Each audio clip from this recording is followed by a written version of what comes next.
everyone, it is time to do a tour of Chatham Square. And if you're like me, you've watched 50,000 of these videos, so enjoy my take.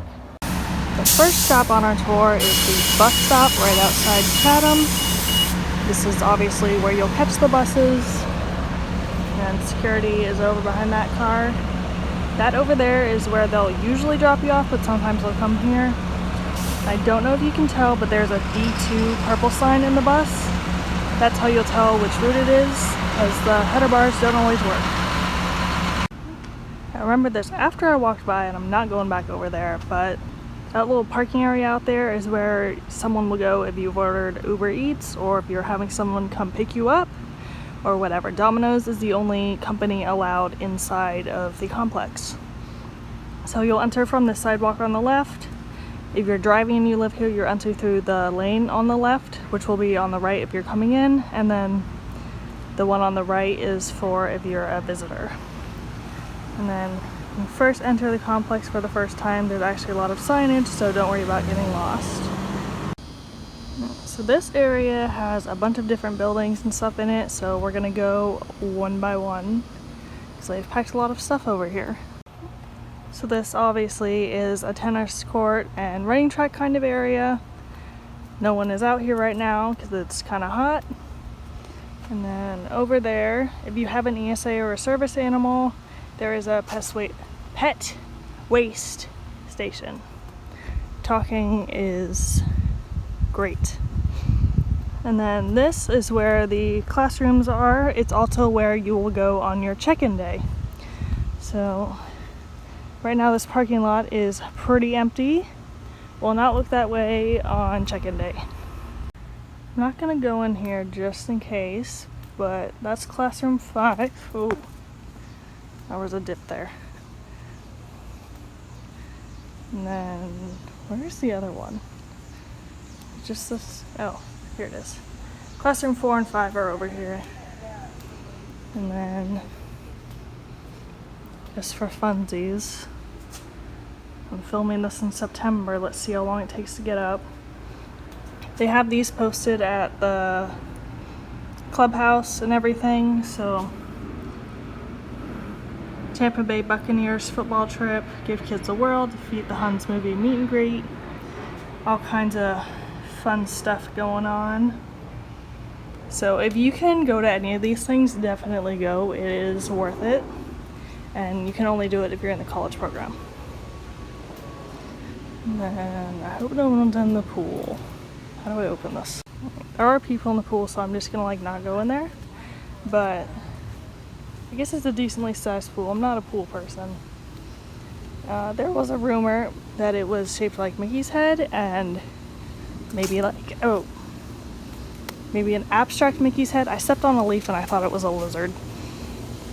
And then this is Chatham Square Field. This is where all the housing events will happen. So if you live in one of these buildings, that's unfortunate. And oh, there's a lizard. Probably can't see him. Oh, there he is. I'm so scared I'm gonna step on one of them. And then this is just the second entrance to the pool. We got our cool owl friend there. There's a sand volleyball court back here. I think there's water behind those trees because I see an alligator sign. And this is just like a little pavilion where you can come have some food with your friends or whatever. This is where you'll check in for the housing events. This building to the side of Chatham Square Field is the gym. It just has basic equipment like treadmills and ellipticals and some weights. And there was one person in there, so I didn't want to film them because that would be weird. But if you just want some basic equipment, this is a good place to go. And then finishing off this little area, this is one of the 2 mail kiosks. The other one is on the other side of the complex. So this one or the other one will be yours. And the way you find out your mailbox is you say, I'm in building 24, room 203, and then this one is yours. So pretty simple.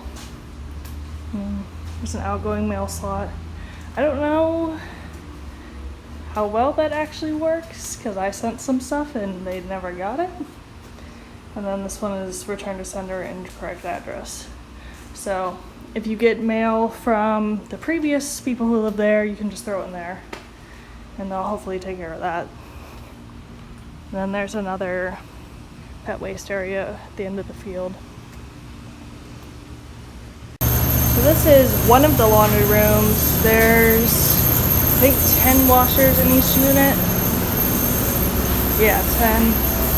And then there's another 10 dryers. And I think like 4 buildings share each laundry room. They have a vending machine in here. I don't think ours has that. Wow, laundry vending. But anyway, that's where you'll be doing laundry if you live in the complex. In case you were curious, that's what the outside of the laundry building looks like. There's usually a ramp and then a stair option. And then right next to it, there are dumpsters. But I haven't actually seen any recycling dumpsters. Oh, is that one? Yeah, that's one. So just try to recycle your stuff. Don't throw it all in the dumpster. But they're all pretty close together because there's another one way down there. So there's plenty of options. And then also, I don't think I mentioned it before, but yeah, UCD apartment buildings has a number somewhere. That one is number 3, it's right there. And then sometimes the buildings will have a weird way to get up to certain apartments, so just if you can't find it, that's probably why. Another thing is that if you don't already know how to parallel park, maybe learn how to parallel park, because the regular parking spaces will fill up really fast. If you're getting home after midnight, sometimes you will have to park. If the people around you don't know how to do that, it's a huge pain. There are designated smoking areas in each complex, so just don't be a jerk and go over to one of these areas. And the last stop on this grand tour is the other mail kiosk. It is across the street from Patterson, so it's kind of diagonally from the other one, but it works exactly the same way, and you're assigned to one or the other, so just can't find it, take a walk around. You will eventually run into it because the complex is not that big.